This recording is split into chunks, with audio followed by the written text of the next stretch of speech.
Hey, what's going on, guys? Kalamazi here. This video may be a little late, but nonetheless, it's going to be feedback on the class tree and affliction tree overhauls, looking at hero talents a bit as well, for the Warcraft Alpha. Now, I expect the build to come out probably tomorrow or the next day for Warcraft Alpha. Another build, maybe bringing more class tree changes, or AF changes, or hero talent changes, or maybe even Demo or Destro, who knows? But nonetheless, wanted to get it out there because I think the AF overhaul, as long putting Rapture UA Spender aside, is actually pretty good for UA based AF. I've been enjoying it a lot, but there are some nodes, like talent nodes, I want to hit on some funky like pathing, but for the most part, I'm happy with it. Both that and the class tree are going to be the main focal points today.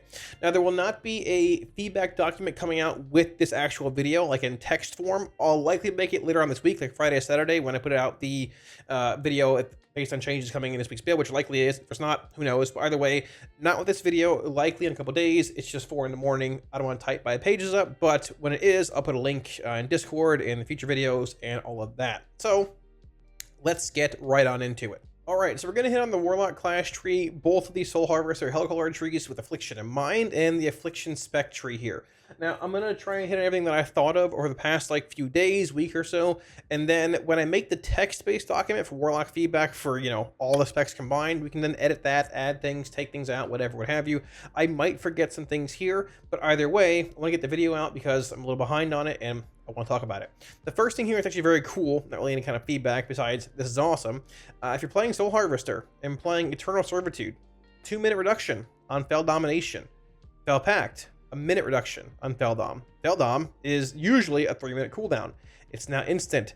Well, it always is, with no cooldown playing this and this. You can basically summon for free, or at least a 90-second reduction on their cast time pets over and over and over without any real cast time, barring it being, half a second, third of a second, whatever. Very, very strong, very, very cool to see. I like it a lot. I just wish that some of this utility, wasn't locked behind, hero talent trees. If I'm playing Hellcaller, if I'm playing Diabolist for another spec, whatever, I'd love to have instant cast pets. I think this should be a universal thing. Maybe in the class tree in general, or even, but either way, wanted to point it out. It's very, very cool. I missed that on my own initially, and that is that. When it comes to everything else here, so Demonic Circles moved here from up here in Soul Leech spot. Is what it is. Probably taking a lot of settings, but it's down here now. I want to hit on Fiendish Stride. So they basically changed Fiendish Stride to reduce the damage taken by Burning Rush by 10%, but it gives you more speed comparatively to retail, which is fine, but a lot of Fiendish Stride was just based around the damage reduction that it brought. Not even just for leaving it on permanently and memeing, just because it does do a decent bit of damage if you're running with it in a prog-based fight, even farm or whatever. But having that large reduction helped a lot. I wouldn't mind seeing that come back. It seems like it might have been a bit of an extra nerf, excessive nerf to Fiendish Stride. It probably won't be played in a lot of spots at this point, with just being a 10% DR. 20%'s a decent bit, but keep in mind, it's, 50% baseline with Burning Rush. So 50 to 70 without much reduction in damage taken. We'll see where it goes. It maybe it's a bit of a buff to the actual reduction, again, on Fiendish Stride. Outside of that, these stayed pretty similar. Howl of Terror, circles here, all this kind of stuff. They have changed a few things in this general vicinity heading down here. We have a new ability, Demonic Tactics, increases melee and spell crit strike chance for you and your pet by 5%. It's fine. It's a passive damage node. It's alright. I mean, it's whatever. It might need some tuning later on, but 5% is actually a decent bit. So that's not bad. We have a new talent here, Swift Artifice. Reduces the cast time of Soul Stone and create Health Stone by 50%. I wouldn't have minded just seeing Soul Stone reduced in the first place for making Soul Burn Soul Stone a thing, but once again, quality of life, it's solid, it's there, I like it. I do also want to hit on Zakathar's Guile and Sagara Technique in the class tree for every spec. They do just flat increase, Shadow Bolt, Drain Soul, Incinerate, whatever this does, Agony, all that, right? They're all fine. You just have a lot of flat damage increases on our class tree, which is not necessarily a bad thing. We have one here, one here, one here, one here, one here, one here. Flat stamina increases here.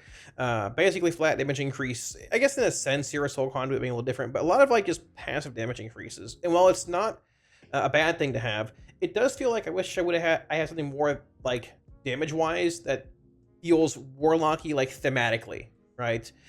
These are okay, but I wouldn't mind seeing these transform with me. Also does summons a permanent Pit Lord or a permanent Felguard. even like a smaller pet, like Inquisitor's Gaze going away. Obviously, wasn't incredibly impressive like that, you know, the eyeball here, but if it was buffed a bit and made your Inquisitor have like a new, like a, one of those Legion models that the Inquisitors had, right? They'd be pretty cool. Thematically, buff the damage, be pretty sick. But in general, the capstones here, Soul Conduit has moved from, I believe, here to here. Now, it has been nerfed to 5% per soul shard spent, or a chance to be refunded, basically. Now, for Demonology, in a lesser extent, Destro might not be as bad at 5% compared to what Affliction has, but this feels very lackluster for Affliction.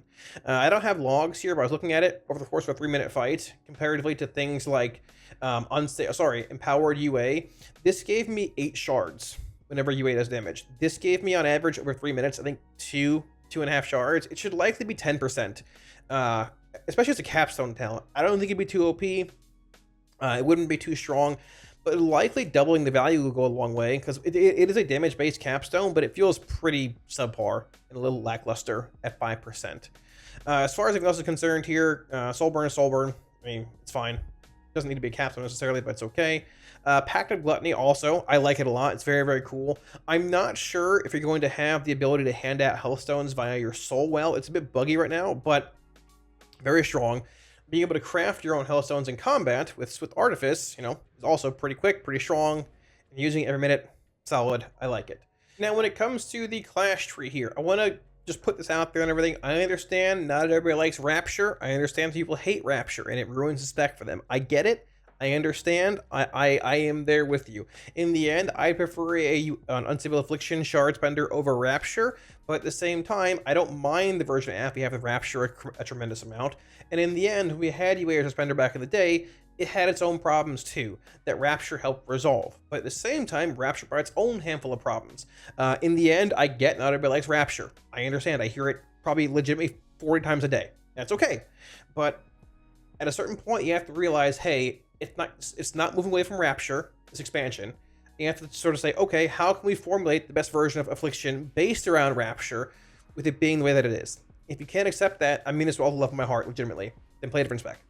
Yeah, I mean it with all the love of my heart, not to make anybody angry, because trust me, I prefer a UA spender as well, but in the end, it is what it is, and that is that. So I'm going to talk about Rapture here and not hit on overhauling the whole tree to UA, because I'm trying to be realistic here. And once again, I say that with all the love of my heart for every single person. I legitimately mean that. Don't get mad at me. Okay. So either way, the big change with Aff is that Rapture is now indeed our spender in single target as well as AoE. So they have UA obviously being here. They move Writhe up here, which is fine. You have Seed of Corruption to spread your corruptions and AoE and all that, but then you have no longer Sow. It is gone. So you basically cast Seed to apply your corruption and then begin casting Bile-Taints or Soul Rots, other dots, whatever have you, and then cast Rapture and AoE to generate to do damage, basically, right? It's like your old Seeds, how you do damage in AoE, as well as single target now. Now, they have Volatile Agony here, which is bugged currently on Alpha, but Refreshing Agony with 10 seconds or less left, it's sort of how like Pandemic Invocation was. Deals damage to the target and surrounding enemies within 10 yards. This is sort of rewarding you to like refresh your Agony manually. It probably works with Bile-Taint. I would eventually guess as well. I don't know because it's bugged currently, but it's sort of rewarding to like, all right, well, we are manually refreshing Agonies. They didn't reduce Bile-Taint's cooldown. We'll get to that in a minute here. But it is rewarding for that in a sense. To a similar extent, we also have Cold the Weak. This is basically Inferno for Destro, right? For Affliction. Malefic Rapture damage is increased by 8% for each enemy hit. This is very strong, because Seed is not capped when it comes to, you know, like the number of targets that it hits, right? It'll apply corruption to everything that it hits, right? Unless I'm missing something here, right? It applies corruption to, everything hit within 10 yards of the explosion, right? Now, the thing here, I don't believe this is currently capped. Chances are high they're likely going to cap this at some point, because if you're pulling 20, 30 mobs, like some massive pull, this will lead to insane funnel on some targets, especially with other things here in the Hellcaller and Soul Harvester trees, which we'll get to in a minute here. Either way, 2 solid abilities here. It helps like shore up that AoE profile, right? They've moved Absolute Corruption, or sorry, left it here, but they've overhauled Siphon Life to being a 20% increase to corruption damage, and it heals you a bit. Now, while this is a great change, I love Siphon Life being passive, I think there likely needs to be a buff to the damage increase that Siphon Life gives you to corruption, comparatively to Absolute Corruption, while corruption is permanent, it's a 15% increase, and it makes corruption permanent comparatively to a 20% increase, which is not permanent. It likely needs to be buffed to like 40%, something like that for Siphon Life, because with a 5% difference here in corruption itself being like, I think 6% of your damage, something like that, in single target, probably just play AC in single target and avoid the GCDs of refreshing it every so often and gain damage. Probably need some tuning to Siphon Life here, but the healing is nice and the damage increase is nice, and in the end, one less dot to juggle. So there's that. But first point of feedback here, probably need to like buff Siphon Life's damage increase a bit and go from there. It is worth pointing out that for Hellcaller, both its abilities do indeed buff Wither's damage. However, Corruption does not make Wither permanent, which probably needs to be looked at, but we will see, you know, where that goes. Nightfall is still here. You have Dark Virtuosity over here. You have Empowered Unstable Affliction right here. Reduces the cast time of UA by 20, and damage dealt by UA has a chance to generate a Soul Shard. Now, I like this ability. I like the Shard gen on it. I will say that Affliction Shard gen with both Empowered Unstable Affliction and Relinquished with the ability here in the Hellcaller tree, Mark of Perthorn or whatever, is actually insane. You have so many shards coming in. I think chances are high they're going to hit the shard generation of Aff somewhere, whether it's based around Relinquish being nerfed, nerfing Empowered Unstable Affliction, or maybe nerfing Mark of Perthorn or whatever this is called, right? I like this ability. I think the one issue, though, is that I can't really get all the abilities that I want in single target while getting the capstones that I want. Because you can invest, like, legitimately 10 points in this bottom row here. You can go 3, 6, 9 and get a point in one row here at the top, right? But I also want to grab, let's say, for example, I want to grab Nightfall, obviously in single target. I want to grab Dark Virtuosity in single target. But I don't want to lose Empowered UA. I don't want to lose Relinquish. I don't want to lose Contagion. I'm not even playing Malediction here, right? I feel like there could be a shift somehow talent point wise, maybe reducing talent points from like 2 to 1, maybe making this 1 talent point, to where you can actually get your single target nodes when you're playing a single target build and not feel bad leaving things out like Dark Virtuosity or leaving a point out of, you know, Malediction or Contagion. Obviously you played Nightfall in single target. This is just like a build that they're together, but point being, trying to build all that, like I have mostly everything that I want in single target here, barring this, right? Like well, okay, if I was going to build the single target build, I'd pull this and go into, like, let's just do it here briefly. We'll pull these. We'll go here, here, here, pull this, and we'll go, like, into Malediction, right? But the problem is that, you know, I wouldn't mind having another point in Malediction here. And I'm also missing my 10th point down here because I'm playing other points and things I have to get Dark Virtuosity, right? So if I pull this, I can go, sure, Malediction.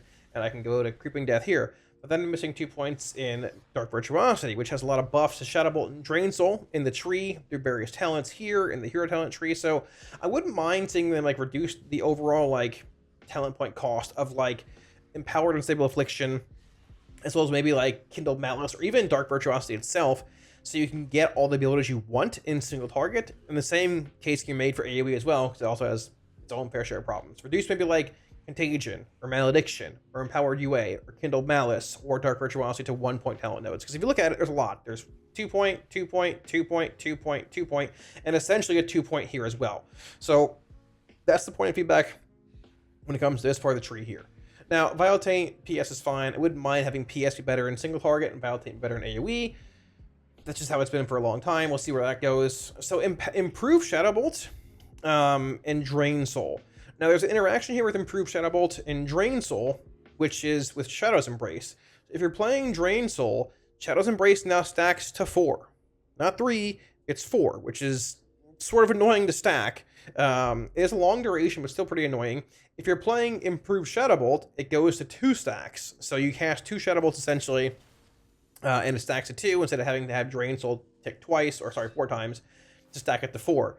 Now, I've done testing in single target. It looks to be better to play Improved Shadow Bolt. At the same time, things like Crescendo have a higher chance to proc with Shadow Bolt versus Drain Soul and all that, but you also have more Drain Soul ticks comparatively to Shadow Bolt cast. So, I wouldn't mind seeing Shadow's Embrace just reduce back to like 3 for Drain Soul. Honestly, the effect's sort of annoying to maintain regardless, but the main point I've heard around Shadow's Embrace is 4 stacks is gross, but in the end, like, I mean, I don't know. Wanted to draw attention to it. might just be the world we live in. Now, one of the big things with this tree, there's two things I want to hit on mostly, and it starts here, outside of the little feedback I already gave, right? It is Sacrilash's Dark Strike. I like the ability. It does indeed increase wither damage for Hellcaller, which replaces corruption, but it feels really out of place right here, because you don't really want it necessarily in single target. It does work with Hellcaller, I get that, but it feels more AoE based, like it's always been that way, right? But the problem is that this is the only node that connects to Summoner's Embrace and Sacrifice. Stack's been around for a long time. A 3% increase to your damage and your demons is a lot. This is like a 3% aura buff when they buff classes. This is a lot. You want to play this everywhere. But you don't really want Sacrilash everywhere. Now, putting a node like Death's Embrace here, Death's Embrace, something else even like, I don't know, like Xavius' Gambit, something that's like universally applicable comparatively to Sacrilash will go a long way. I don't want to play this in single target. Like in my single target build, I don't want this, but I want this ability. Like it's worth paying the toll of Sacrilash to get here. It feels like Seize Vitality did when you're playing Haunted Soul and Haunt. That's gone now, right? You have Haunt and Haunted Soul. But this feels like Seize Vitality 2.0. So finding some way to stick a new ability here, maybe like put Empowered UA here at 1 talent point would be fine. Honestly, Sacrilash, as cool as it is, really isn't even needed in the first place. Hasn't been played really in any setting for like relevancy with curses for a long time. And a corruption increase, just throw it in a Siphon Life, and that's fine, you know. But I think this needs to be looked at somewhere, because like you want this ability 100%, if not this. But going through here is a bit awkward. So that's one thing. Besides that, I mean, you have Shadow's Embrace, Withering Bolt, Oblivion. Oblivion does indeed scale with haste. I thought it didn't, but it does. I think this should add more dot damage increase to Oblivion. It's 30% right now, like, which is max. That's Agony, Corruption, and UA. You'll have that all the time. But if they added things like 40% or 50%, that would include things like either Vile Taint or Singularity and Soul Rot, right? Which would encourage you to play into Soul Rot more. At the same time, PS being a 4-second cooldown would line up perfectly with Oblivion and likely make it worth playing in single target, possibly, maybe a bit comparatively to Vile Taint, no shard cost and all that, with a bit of buffs. I wouldn't mind seeing them add like 40%, 50% to this, to the second part of it, where you can have 4 dots up, maybe 5 dots up, right? Because you're hitting this just basically on cooldown, as long as you have 3 dots active. Being Agony, Corruption, and UA, that's all the time, right? It probably needs a damage buff too. It seems pretty mediocre in single target, which could be, you know, done by increasing the percent of, you know, dots you can get bonus damage wise, or in general just buff the damage. Either way, it's a cool ability. I like it a lot. Just need some help there, but it's got potential. This right here is super strong. Seeding into Haunted Soul, just good in general. Very good. I would, to clarify, this is not a single target build necessarily in this bottom row. Just like, you know, it's more so up here to show talent point losses and what I can and can't get here, right? But yeah, this row is good, obviously. Haunted Soul Haunt, very strong. Creeping Death, also very good. When it comes to this row, Crescendo being here is fine. Dark Lair and Malevolent Visionary, just obviously you're not playing Visionary in single target. It does work in AoE. It still feels pretty lackluster. Gotta see where it is when M+ comes around. The damage just does still seem pretty awkward. You're not playing it in AoE or in single target, obviously. The duration increase seems weird. Sorry, the damage increase seems weird. Because in general, Dark Lair doesn't do a whole lot in the first place when it comes to damage. With I-Beam, even with Visionary, it's just sort of awkward. It'd be cool to add like a modifier to it, how Doombrand has with your Doomguard, where it does a lot more in single target if it's hitting one mob, or less when you're hitting, you know, multiple mobs, but you're hitting multiple mobs. That'd be cool, and maybe make it worth it in single target as well as AoE. But currently, a lot of the builds that I played in single target look like this. You're not playing Dark Lair or Visionary either. You're just playing, you know, full single target row, single target, and basically single target. Maybe putting a point here. But honestly, Dark Harvest arguably seems better than Dark Lair, you know, or just putting his point, you know, up here somewhere else, like a Malediction or Contagion or wherever else, right? So yeah, Dark Lair needs some attention probably. Now, when it comes to the final row here, Soul Rot and Dark Harvest, I mean, we know what they are. They're good. Gluttony is gone. Probably needs to be because of like how Soul Harvester is. I wish it was half a minute, but it is what it is. Larger 1 minute windows with Vile Taint and Soul Rot syncing. I do wish Death's Embrace. I'm going to push hard for this over the course of Alpha, because Death's Embrace is super sick. I love this ability, but unfortunately, this is not a very good version of Death's Embrace. Old Death's Embrace was when a mob hit, I believe, 35 or 30% health, your damage, I think all your damage, like basically all your damage, Drain Soul, all your dots, everything, would do more damage the lower the mob went. It would scale to, I think, the 80% when the mob was almost dead. Like, you were hitting much, much harder when the mob was at like 20% compared to 30, and then 10% compared to 20. And when it was super low, you were hitting really hard. This was a huge execute. But this just seems really mediocre. 5% with no scaling below 20% seems like I wouldn't take this in single target if I didn't have to get to Soul Rot and Harvest here possibly. I wouldn't take this. It's just not very good. The old version was much better. Very cool. I'd love that back. This version's like, yeah, cool. It's a cool talent, but pray for the old version to come back. I'm going to push for that hard because I like it a lot. Very, very cool. I think most do too. The final thing I want to hit on here is actually Cunning Cruelty and Inevitable Demise. Now, Cunning Cruelty is a Shadow Bolt Volley. It's an old trinket from, I think, Dragon Soul. When it comes to this talent here, 1 ranked talent compared to ID being 2. Talked about it already. Like, I'm playing this talent to get to this row to save points in my single target build, right? If I play ID, which should be played more in single target, Empower, Drain Life, and things, it takes 2 talent points, and ID still like crazy undertuned, right? I think a big thing here, make ID 1 talent point, same as Cunning Cruelty, so you can path through ID to get to Death's Embrace, Soul Rot, and Dark Harvest, and that would solve a lot of issues. You probably play it in single target. The drain is nice, even if it's not really worth it damage-wise. You can bank a huge drain for a very long time. If you're dying, pop it. You're back at full. That'd be sick, right? But currently, with it being 2 points, there's no way you're going to play this with tuning being what it is. You're going to go Cunning Cruelty into Death's Embrace and have that be that. So that's the feedback for the AF tree overall. I want to hit on Soul Harvester and Hellcaller briefly in these nodes here, and then talk about them from an AF POV. But overall, I think for the first iteration of AF, like AF's overhaul, it's in a very good spot, and I'm pretty happy with it. So briefly, when it comes to Soul Harvester and Hellcaller, I'm actually writing an article for Wellhead on Soul Harvester, which should be out hopefully in a few days, depending if they change things or not in the tree here. But I want to hit on each node here and give thoughts and all that if they need to be changed. I'm not going to review every little node because in the end, it's sort of been played out a bunch, right? I think Demonic Soul is actually a really cool idea for AF and Demo as well, but I think it's really cool. The tree is very passive based, but at the same time, a lot of nodes build into each other, work well with each other. Like, for example, Mantle the Harvester giving Haunt the guaranteed chance to give you Nightfall is very strong due to right here. Consuming Nightfall activates Shared Fate, which is your AoE dot, Soul Flame basically, or Feast of Souls. At the same time, Shadow Bolt and Drain Soul damage increased by 10%. Nightfall increases the damage of Shadow Bolt and Drain Soul by an additional 50%. You have things like Improved Shadow Bolt, Drain Soul. You have a lot of damage amps for Shadow Bolt and Drain Soul in your class tree that weren't there before, and all that, right? Also, Demoniac's Fervor, Demonic Soul deals 100% increased damage to your targets affected by your UA. Things like Satiel's Ambition, consuming Nightfall feeds the Demonic Soul within you, causing it to appear, which is this, your Demonic Soul, and do damage. It does more with Demoniac's Fervor, which also applies Soul Anathema, right? It's very, very synergistic, this tree, even for it being very passive.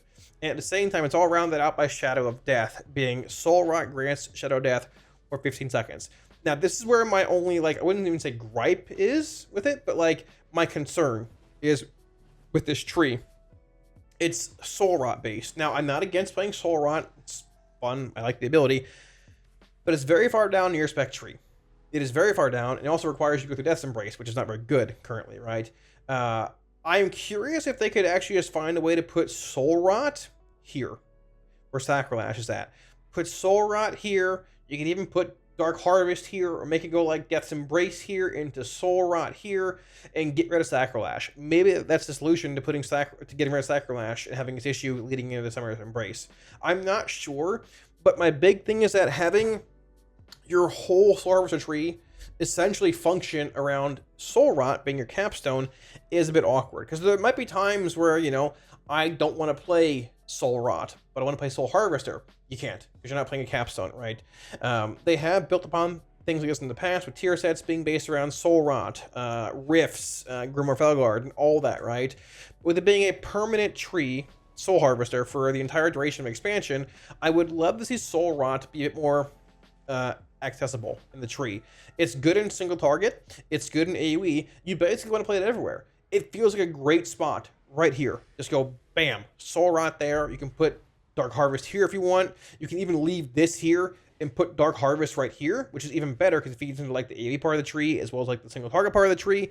I think taking these 2 points and putting them here, and or here would be great.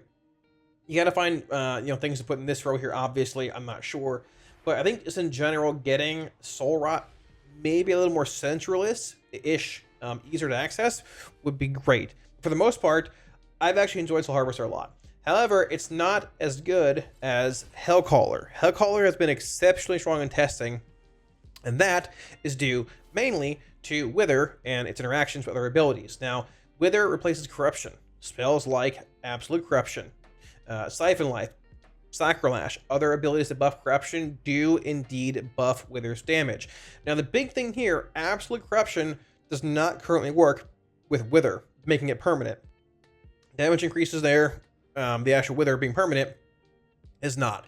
That could be intended, I'm not sure, but maintaining Wither at times when it's like, acute, flared up at a lot of stacks here via Blackened Soul and Bleak Heart Tactics, or even Hate Fear Rituals, which gives you more damage but a much shorter duration, is even more relevant than letting Corruption fall. At times, it's like Agony at max stacks on actual steroids. Having it fall is, pretty awkward.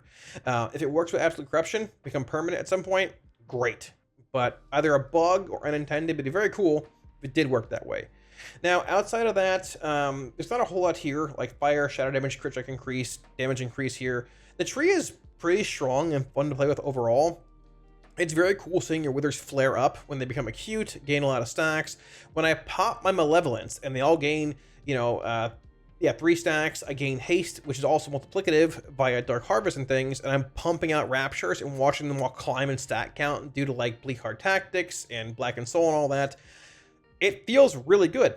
It's insane. I've had Withers reach 18 stacks before, literally in a Rapture window, right? At the same time, this haste amp and things like Relinquish and things like Unstable Affliction being empowered here, and Mark of Porthorn, our Agony shard generation is utterly insane. I've cast 14 Raptures, if not more, in a row due to all that, plus things like Crescendo and Soul Conduit. Well, not really Soul Conduit, it's undertuned, but it's very, very wild. They might end up adding, I'm saying this as a means of like, not nerfing everything else. They might nerf like Relinquished or Empowered UA, or add a shard modifier clause to Mark of Porthorn to make it not generate as many shards. I love the insane shard economy, but I will say from playing it myself, you Rapture so often, I mean this in a positive way if I can do that, it almost becomes boring. Like, you are just purely a Rapture bot, like with Hellcaller at times. Like, I put up my dots, I'll Violate or Soul Rot, I'll cast 14 Raptures in a row. When it's over, cool, but then I literally have cooldowns again. I'm Rapturing a million times again. It's almost, it is excessive in a way where it's fun, but also like after half an hour of doing it, I'm like, yeah, okay, I want to do something else. It's like you have so many shards. So they're going to tune it somehow, whether it's through this or this or this or wherever, but this ability is wild right now. Probably the main reason why we're getting so many shards back. But either way, wanted to point it out. The last thing here, hit on this before for Hellcaller with Destro, just make this a Vile Taint cooldown reduction. Same with that and Cataclysm, right? The combo skill thing is bug currently, it doesn't work. Just make it Vile Taint being 20 seconds. Make it 20 second Vile Taint, 20 second Cataclysm, and be done. A 20 second Vile Taint wouldn't even cover Agony permanently, because Agony is 18 seconds, right? So you have to like apply all your Agonies manually, then Vile Taint for Pandemic to make them permanent with your Vile Taint. Which wouldn't matter a whole lot, but like we've all been there when you're going from one pack to the next and you're waiting on Vile Taint. And it feels really bad. Just make this reduce the cooldown on Vile Taint by 10 seconds, same with Cataclysm. Now in the end, I wouldn't mind that just being a baseline thing with Cataclysm and Vile Taint. But regardless, the combo skill thing is cool. But I think you're trying to be a bit too cool, if that makes sense. Just make it a cooldown reduction on Vile Taint and Cata. 10 seconds each, call it a day, like Shadow Crashes, and you're good to go. I also wouldn't mind just adding like, ways to apply Corruption and Agony at the same time, like Shadow Crash is, but, we're getting too far ahead of ourselves here. But overall, like I said, hitting on the Aff tree, Clash tree, and both trees here, I think it feels pretty well-rounded. Some QOL issues here and there, pathing issues, but we'll get to that. We're in early alpha. We've got all the alpha left, beta, and for this being the first iteration of AF, I think it's in a pretty good spot. So thanks for watching, guys. That wraps it up. Hopefully you, I guess, agreed on some of the points I brought up in the video and all that. Hope it wasn't too long. It might have been, but I want to hit on these right now before we get too far into alpha and, you know, before beta testing and all that. And like I said, I think with the current state that AF is in, the Rapture-based version of AF, it's actually pretty solid. Once again, I know that UA's in everyone's hearts and all that. I understand, but it's just not going to happen right now. And I want to work on building the best version of Rapture-based AF that we can roll within. I think we're going in the right direction. Like I said, the text-based feedback document, whatever, is not going to be out with this video. I'll have it out in the next couple days. I'm just behind with everything with S4, alpha, beta, wellhead stuff. But I'm going to be working on that document for Clash Tree, AF, Demo, Destro, and just build upon it whenever new overhauls come out and changes and all that, and go from there. If you guys have any suggestions, put them down below in the comment section. I'm going to read through them all, and if there's some good ones, we'll toss them in. Why not, you know? I am down for it. Once again, any weak words or add-ons on the video or any profiles you want of mine, links to my Twitch and Discord down below over free for you guys. At the same time, like always for end, I want to give a massive shout out to my patrons for all supporting Patreon. Like always, y'all, a million times. I really appreciate it. Thank you for all support. If you can support me on Patreon, should be a link up here, as well as down below in the video description. And heads up, within the next couple weeks, the Within Alpha/Beta Warlock spreadsheet will indeed be coming out. If you guys like early access to that, the Tier 3 Failure Guard rank or higher Patreon does indeed get that. And yeah, I mean, we're already in May, man. I feel like we were in December last month. I feel like I'm getting old, man. I don't know. Like, the year is almost halfway over. I don't know what's going on. We're already in May. I expect a late August, September release for the expansion. There's going to be a race spring in September. Before we know it, man, it's going to be 2025, actually. I was going to say 4. Good Lord. It's going to be a busy few months coming up. I'm excited. Hopefully you guys are as well. And yeah, I guess we'll go from there. All that being said, thanks for watching, guys. If you liked the video, hit the like and sub buttons below. It helps out a ton. And I'll catch you all again soon on stream. Peace.